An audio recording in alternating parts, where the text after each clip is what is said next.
మొత్తానికి ఎంతమంది ఎన్ని రకాలుగా ఇబ్బంది పెట్టినా ఫైనల్‌గా 'అఖండ' తన గెలుపుతో అందరికీ చెప్పుదెబ్బ లాంటి సమాధానం చెప్పి ట్రోల్ చేసిన వాళ్ళందరికీ, నెగెటివ్ కామెంట్లు చేసిన వారికి, ఫ్లాప్ అన్న వాళ్ళకి త్వరలో ఓటీటీకి రావడానికి సిద్ధమవుతుంది. అలాగే పార్ట్ 3 కూడా ప్రిపేర్ అవుతుంది. అలాగే బోయపాటి, బాలయ్య కాంబినేషన్‌లో ఇంకొక సినిమా కూడా రాబోతుంది.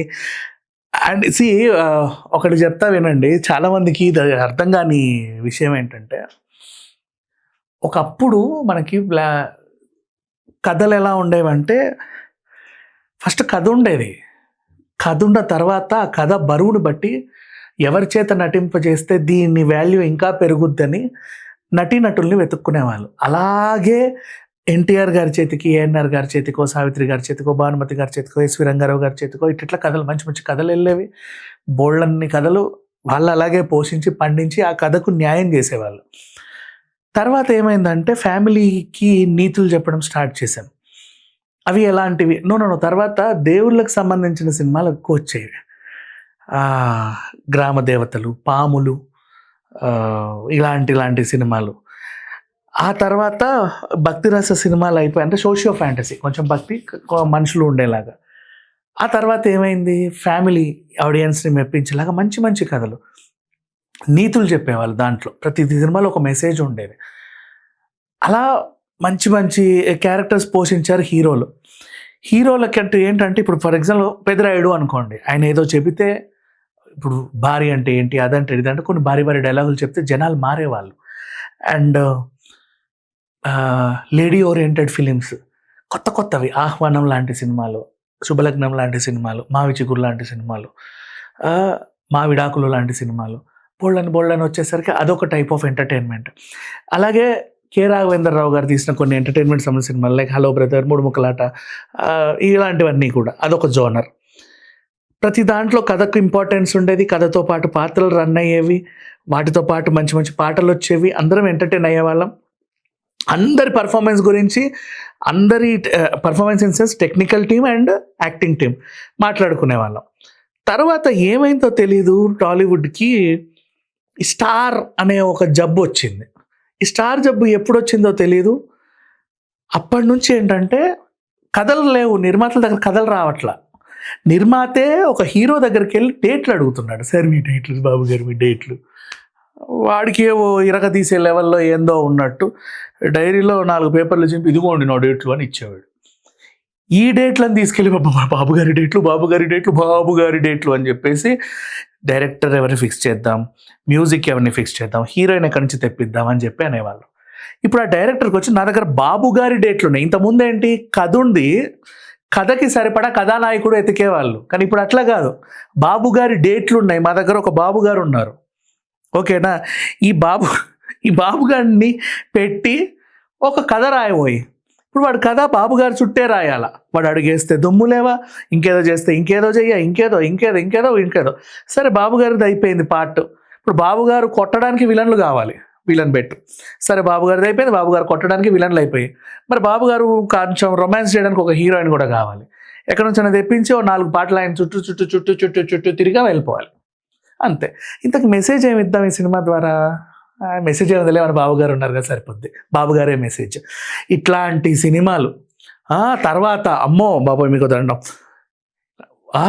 ప్రపంచంలో ఎక్కడ లేని ఒక కష్టం ఒక పెద్ద దేశానికి వస్తుంది, ప్రపంచానికే ఒక పెద్ద కష్టం వస్తుంది. ఈ కష్టాన్ని తీర్చాలంటే పోలీస్ వ్యవస్థ, ఆ వ్యవస్థ, ఈ వ్యవస్థ, ఆర్మీలు ఎవరు పనికిరారు. సైంటిస్టులు, డాక్టర్లు, ఇంజనీర్లు ఎవడు పనికిరాడు. వాడే రావాలి, వాడే వచ్చి చేయాలి, వాడు వస్తే తప్ప అసలు ఇది సాల్వ్ కాదు. అలా దేశం పరువు తీసే సినిమాలన్నీ చేశారు. దేశానికే పెద్ద పెద్ద ప్రాబ్లమ్స్ వస్తాయి. ప్రధానమంత్రి వణికిపోతాడు, అందరూ వణికిపోతారు. మొత్తం పోలీస్ వ్యవస్థ అందరూ ఇట్లా ఉంటుంది. మహా పోలీస్ వ్యవస్థలు, నేవల్ దళాలు, ఎయిర్ దళాలు, పెద్ద పెద్ద పోలీస్ దళాలు అందరు అలా ఉంటారు. వాడే రావాలి. మరి వాడు ఎక్కడ ఉంటారా అంటే, ఇక మన తెలుగు సినిమా కదా, ఆంధ్రప్రదేశ్కి ఇక్కడికి ఆ మూల గ్రామం, అక్కడ నుంచి ఎక్కడికో వెళ్తే అక్కడ ఉంటాడు వాడు, ఆ ఊర్లో వాడు రావాలి. అక్కడికి వెళ్ళొద్ది కబురు, అయ్యగారు మీ ముందు మేము కూర్చునే వాళ్ళం కాదు, నిల్చునే వాళ్ళం. ప్రధానమంత్రులే వస్తారు మళ్ళీ వాళ్ళ దగ్గరికి. వచ్చి మీ ముందు కూర్చోలేము, మీ ముందు నిల్చోలేము, అసలు మీరంటే ఇది మాకు అంత పెద్ద సమస్య వచ్చింది, మీరే రావాలి.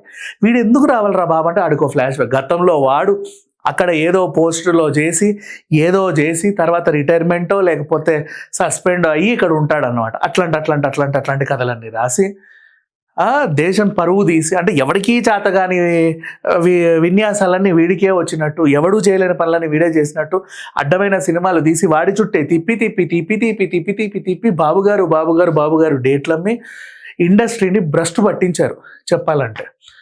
అట్లాంటి కథల నుంచి మనల్ని కాపాడింది ఎవరయ్యా అంటే కరోనా పుణ్యమాని ఈ బాబుగారి సినిమాలు వాళ్ళ డేట్లు వీళ్ళ డేట్లు అన్నీ పోయి మొత్తం సర్వనాశనం. ఇంట్లో కూర్చొని ఓటీటీల పుణ్యమాని సినిమాలు చూశారు. అప్పుడు సినిమాలంటే ఇలా ఉంటాయా, ఇన్ని రోజులు మేము చూసింది ఇది కాదా, అరే భలే ఉన్నాయే అని చెప్పి సబ్జెక్ట్కి అడిక్ట్ అయ్యాడు ప్రేక్షకుడు. సబ్జెక్ట్కి అడిక్ట్ అయిన ప్రేక్షకుడిని మెప్పించడానికి తర్వాత థియేటర్లకి ఎవడు పిలిచినా రాలా, ఎన్నిసార్లు పిలిచినా రాలా. ఒరే నీకు విజువల్ వండర్ వేస్తాం రారా అంటే అప్పుడు గదిలేడు. విజువల్ వండర్ వేసినా కూడా వాడు అన్సాటిస్ఫైడ్. ఇంతకు మించి నేను చాలా చూసా, ఇంకా చాలా మాకు ఇంకేదో కావాలి, ఏం కావాలో చెప్పు మీకోసం ఏదైనా చేస్తాం. ఇంతకుముందేంటి నువ్వేది చూపించినా మేము చూసాం, ఇప్పుడు కాదు, మా టేస్ట్ మారింది, మాకంటే ఒక టేస్ట్ అనేది తెలిసింది, తీయండి అంటే ఇప్పుడు సినిమాలు సరిగ్గా ఆడట్లా. అలాంటి టైంలో కూడా ఇంకా బాబుగారు లేరు, ఉండరు కూడా. కథ ఓరియంటెడ్గా వచ్చి ఆ కథతో పాటు హీరోయిన్నో ఎలివేట్ చేసే సినిమాలు వర్కౌట్ అవుతాయి. ఇప్పుడు ఫర్ ఎగ్జాంపుల్ మొన్న వచ్చిన కాంతారకు బలమైన కథ ఉంది, కథతో పాటు ఆ హీరో. పుష్పకు బలమైన కథ ఉంది, కథతో పాటు హీరోతో పాటు హీరోయిన్ కూడా, నాట్ ఓన్లీ హీరో, గుర్తుపెట్టుకోండి. బాహుబలికి బలమైన కథ ఉంది, కథతో పాటు హీరోయిన్, ఇంకా బోల్డెన్ మంది ఆర్టిస్టులు. నెక్స్ట్ అట్లా చూసుకుంటూ పోతే బోల్డన్ని సినిమాలు, చాలా సినిమాలు కథతో పాటు ఇంపార్టెన్స్తో పాటు వాళ్ళ క్యారెక్టర్ ఇంపార్టెన్స్, టెక్నికల్ ఇంపార్టెన్స్ ఇవన్నీ ఉండి లాస్ట్కి ఎందుకయ్యా మేము ఇది చూడాలి అంటే ఒక అద్భుతమైన మెసేజ్ ఏదో ఒకటి చిన్నగా. అట్లాంటి సినిమాలు జనాలు ఆదరిస్తుంటే ఈ బాబుగారులకి వీళ్ళ మార్కెట్ పడిపోయిందని చెప్పేసి ఈ సినిమాలు ఎవరైతే చేస్తారో వాళ్ళ సినిమాలు ఫ్లాప్ అని దరిద్రంగా భజన చేపిస్తూ ఉంటారు, పిచ్చి భజన, ఫ్లాప్ భజన చేపిస్తూ ఉంటారు. అది నమ్మి నిజంగానే ఫ్లాప్ అయిందేమన్న భ్రమలో ప్రేక్షకుని మళ్ళీ వెనక్కి తీసుకెళ్ళి మళ్ళీ అలాంటి హీరో డేట్లతో మొదలయ్యి మళ్ళీ అలాంటి బాబుగారులకి నమస్తే పెట్టించుకొని వాళ్ళ సినిమాలు ఆడాలన్న కోరిక వీళ్ళది. వీళ్ళకి కంటెంటా తెలియదు. కంటెంట్ ఇట్లా కాదు అట్లా పోనీ ఇచ్చినా సరే అందులో ఇట్లా కాదు ఇట్లా అని చెప్పి ఉచిత సలహాలు ఇస్తూ ఉంటారు.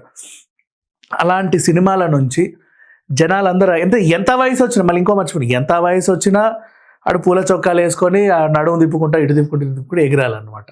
వయసుకు తగ్గ పాత్రలు కూడా లేవు. అట్లాంటి దాని నుంచి ఇప్పుడు సినిమా బతుకుతుంటే మంచి సినిమాలు హిట్ అవుతున్నాయి. మోహన్ లాల్ చేస్తున్నాడు, మలయాళంలో చూడండి 3-4 ఏళ్ళకో సినిమా వస్తుంది, ఎంత బాగా ఆడతాయో. మమ్ముట్టి చూడండి, రజనీకాంత్ గారు చూడండి, ఇట్లా ఇంక ఉన్నారు, మన వెంకటేష్, నాగార్జున, అలాగే బాలయ్య, పెద్ద స్టార్లందరూ ఇప్పుడు సబ్జెక్ట్ మీద ఫోకస్ చేసి జనాలకి మా తరఫున ఏదో ఇవ్వాలని అఖండ లాంటి సినిమా తీసి హిట్ కొట్టాడు. ఎవరు ఎన్ని ఏడుపులు ఏడ్చినా అఖండ హిట్. అందుకే భారీ డీల్కి ఓటీటీ కొనింది.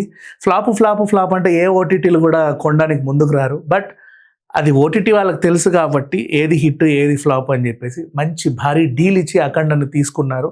అండ్ త్వరలోనే ఏ పండగ కనుక్కో ఎప్పుడో నెక్స్ట్ హార్డ్లీ సంక్రాంతి తర్వాత సమ్మర్ లోపు అయితే ఏదో ఒక టైంలో అఖండని మనం ఓటీటీలో చూడొచ్చు. అండ్ ఓటీటీలో మళ్ళీ రికార్డులు బద్దలు కొట్టకపోతే చూడండి, అఖండ అనే సినిమా ఈ ఇయర్లో the best cinema, biggest hit. పైగా ఈ సినిమా చూసి 10 మందికి చూడమని చెప్పి అందులో నేర్చుకోవాల్సిన అంశాలని 1-2 సార్లు మళ్ళీ అర్థమైనా కాకపోయినా మళ్ళీ చెప్పే పేరెంట్స్ కూడా ఉన్నారు వాళ్ళ పిల్లలకి.